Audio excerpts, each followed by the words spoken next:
Hello everyone, আসসালামু আলাইকুম। সবাইকে আরও নতুন একটা ভিডিও দেখার জন্য ওয়েলকাম জানাচ্ছি। আশা করি যে যেখান থেকে বসে আমার এই ভিডিওটা দেখছেন সবাই অনেক ভালো আছেন, সুস্থ আছেন। আজ আমি মিক্স সবজির একটা রেসিপি আপনাদের সাথে শেয়ার করব। আশা করি আপনাদের কাছে ভালো লাগবে। আর আমার এই ভিডিওটা যদি আপনাদের কাছে ভালো লাগে আমার ফেসবুক পেজটা ফলো করে পাশেই থাকবেন। যারা ইউটিউব থেকে দেখবেন তারা আমার চ্যানেলটা সাবস্ক্রাইব করে পাশে থাকা ছোট্ট বেল বাটনটি বাজিয়ে দিবেন। রান্না করার জন্য প্রথমে চুলাতে পাতিল বসিয়ে সেখানে পরিমাণ মতো তেল দিয়ে আমি কিছুটা পাঁচফোড়ন দিয়ে দিলাম। পাঁচফোড়নটা যখন একটু গরম হয়ে এসেছে এখানে পেঁয়াজ কুচি, কাঁচামরিচ কুচি আর একটা তেজপাতা আমি মাঝখান থেকে ফেলে দিয়ে দিলাম। আর তেজপাতাটা দেওয়ার অবশ্যই ট্রাই করতে হবে, এটা থেকে কিন্তু খুব সুন্দর একটা অ্যারোমা আসবে। তারপরে আমি পরিমাণ মতো লবণ দিয়ে পেঁয়াজ আর মরিচটাকে খুব ভালো করে ভেজে নিয়ে এখানে সামান্য পরিমাণে একটু রসুন বাটা দিয়ে দিলাম। এই রসুনটাকেও আমি পেঁয়াজ মরিচের সাথে খুব ভালো করে ভেজে নিব।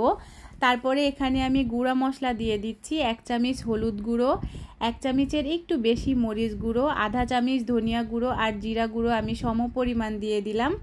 এখন এখানে নাড়াচাড়া করে সামান্য পানি দিয়ে আমি মশলাটাকে খুব ভালো করে কষিয়ে নেব। তারপরে সবজিটা এখানে অ্যাড করে দিব। আর আজকে টমেটোটা কিন্তু আমি পরে ইউজ করব। তো আমার মশলাটা যখন কষানো হয়ে গেছে আমি সবজিগুলোকে দিয়ে দিলাম। এখানে অনেক রকম সবজি আছে, আলু, বেগুন, গাজর, বাঁধাকপি, ক্যাপসিকাম, অনেক রকমের সবজি আছে, জুকুনি। আর এই সবজিটা যত রকম সবজি দিয়ে রান্না করা যায় খেতে কিন্তু তত বেশি মজার হয়।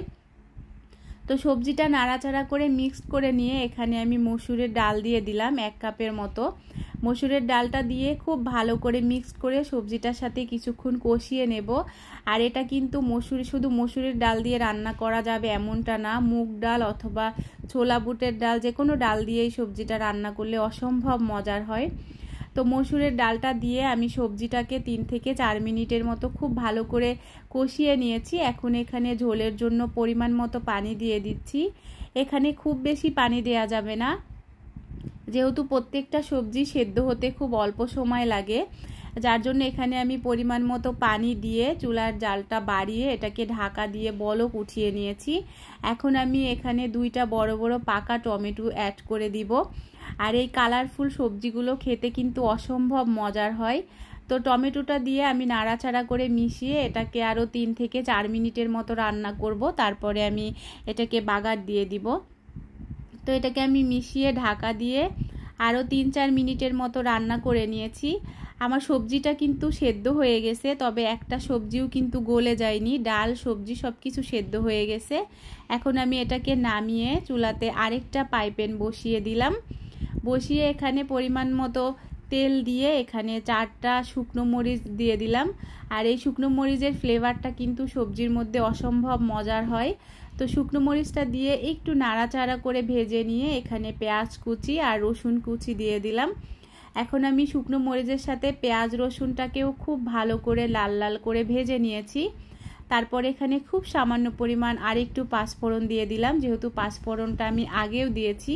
তো এখন আমি খুব অল্প পরিমাণ একটু পাঁচফোড়ন দিয়ে এটাকে খুব ভালো করে লাল লাল করে ভেজে নিয়েছি। এখন আমি এই রসুন পেঁয়াজটাকে সবজির মধ্যে ঢেলে দিচ্ছি, দিয়ে খুব ভালো করে মিক্সড করে নিব। তাহলেই কিন্তু তৈরি হয়ে যাবে এই মজাদার সবজি রান্না। আর এই সবজিটা কিন্তু রুটি, পরোটা, গরম ভাত যে কোনো কিছুর সাথে খেতে অসম্ভব মজা লাগে। তারপরে আমি সামান্য পরিমাণে একটু টালা জিরার গুঁড়া দিয়ে মিক্স করে নিচ্ছি। তারপরে চুলার জালটা বন্ধ করে দিব। আশা করি আমার আজকের রেসিপি আপনাদের কাছে ভালো লেগেছে। ভালো লাগলে কমেন্ট করে জানাবেন। ভালো থাকবেন। আল্লাহ হাফেজ।